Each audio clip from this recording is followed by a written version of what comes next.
Good morning. It's Tuesday morning of Holy Week, and we have a real treat now. Caroline and Emily are going to help us prepare for a Passover meal.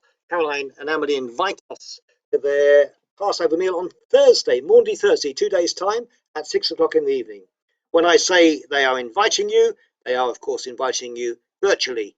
They're inviting you online to join them, and not literally at their house. But take note of what you need to do to prepare, and they'll talk us through it. And then that will be followed by Epi singing an absolutely wonderful song for this Holy Week. My song is Love Unknown. Let's enjoy Caroline and Emily, and then Epi singing. And don't forget, join us again this evening at 6 o'clock for our Holy Week reflection, Tuesday evening tonight, 6 o'clock. Caroline and Emily, over to you. Hello! This morning we are inviting you to join us in some preparations. In our household we usually like to do something on Maundy Thursday evening. We have a little mini Passover celebration which helps us to think more carefully about the Last Supper that Jesus would have had with his disciples and what it would have meant for them. If you would like to join us with that this year, we're going to invite you into our home on Thursday evening from 6 o'clock. And we'll share with you the first part of that meal. You don't have to sit and watch us eat, but we're going to do the sort of symbolic things that happen at the beginning of that meal with you over YouTube. If you would like to get involved by preparing some things, some specific foods, and a couple of other things, then we're going to show you how to do that now. If you can't get hold of anything or you don't want to have to prepare anything, that is fine, you can just watch us. But if you can get hold of some things, then you might find it enjoyable to do so.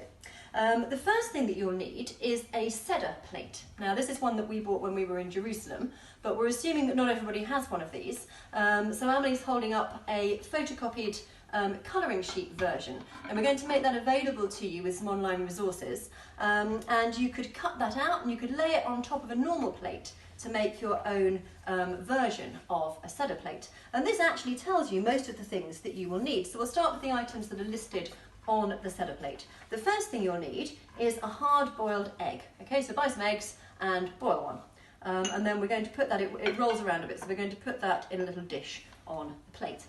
The next thing you'll need is some horseradish. You only need a tiny amount, so don't worry if you don't like it too much, but that is a bitter herb. So Emily's going to put a little bit of that into a dish for me, and we're going to put that in the correct place on the Seder plate, the Passover plate. Perfect. Thank you. That's brilliant. So that goes there. The next thing that you need is some parsley. And we're just going to lay that on the plate there. You can have curly leaf, flat leaf, whatever you can get hold of. Another herb if necessary. It doesn't matter too much. The next thing is a lettuce leaf. Now that counts as a bitter herb. Can you lay that down for me where it says bitter herbs, Emily? Thank you. Thank you very much. You also need, it says shank bone. You're supposed to have a lamb shank bone. Now Jesus would have eaten lamb at the Passover meal, like the Israelites did in Egypt. But now Jews don't eat lamb at the Passover meal because the temple was destroyed in 70 AD and they're waiting for it to be rebuilt before they can sacrifice the Passover lamb properly again. So they have a shank bone. Now we don't have a bone in our house, so you can either leave that section blank if you haven't either, or we found a stone that we thought looked a bit like a bone and we're going to substitute that and put that in the place of the shank bone. The final thing on the Seder plate is haroset. Now this you can make. You can either just grate some apple, that would do if you wanted to. We've grated some apple already, you could just use that if you wanted. But if you'd like to make haroset, it's very, very easy. Emily's going to add some raisins in there for me. You could use sultanas or whatever you can get hold of. And I'm going to add some walnut pieces. You could add other nuts if you wanted, or you can leave out the nuts if you don't like them or you're allergic to them. We're going to just sprinkle those in, that's perfect. Sprinkle those in there with the apple. And then we're going to add on top some grape juice. You could add red wine or grape juice. If you've got children in the house, just remember that it's not going to be cooked, so the alcohol won't burn off. So we're going to add a slosh of grape juice on top there. And finally some spices. We've got some cinnamon. You could use mixed spices, nutmeg, anything like that if you wanted to. Good sprinkling of that. And then you stir it all round. And you can stir that if you like. We're going to put that into the fridge for a couple of hours or overnight, and the wine or grape juice will soak in with the apple and the other ingredients and turn it into more of a paste. And then when it's had a chance to soak, we're going to put that into a small dish as well, and we're going to add that to the Seder plate with the other things. Okay, So there's your set of plate all ready to go. Now there's a couple of other things that you will need. You'll need some grape juice or some red wine. We'll probably have both in our household. You need a little dish of salt water. I've just sprinkled some salt in there, add some water on top of it, and you've got salt water.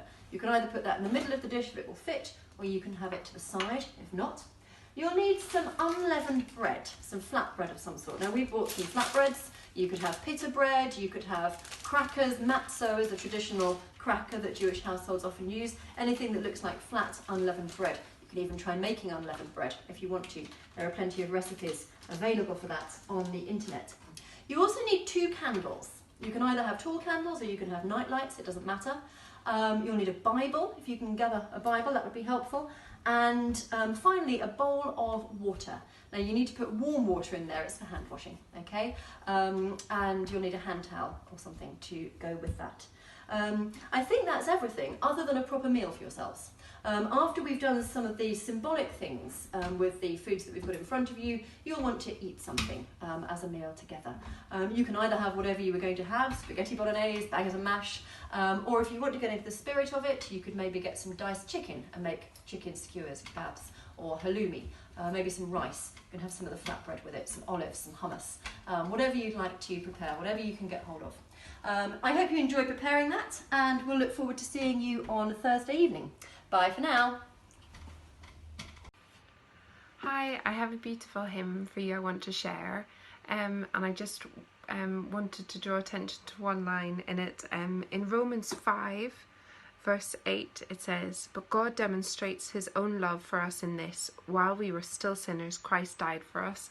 I really love when I'm singing a hymn and some hymn writers just have such a gift to put in one line, sometimes even just in one line they can encapsulate the whole gospel. And I feel like the second line in this hymn, "Love to the loveless shown, that they might lovely be," almost can sum up the whole gospel.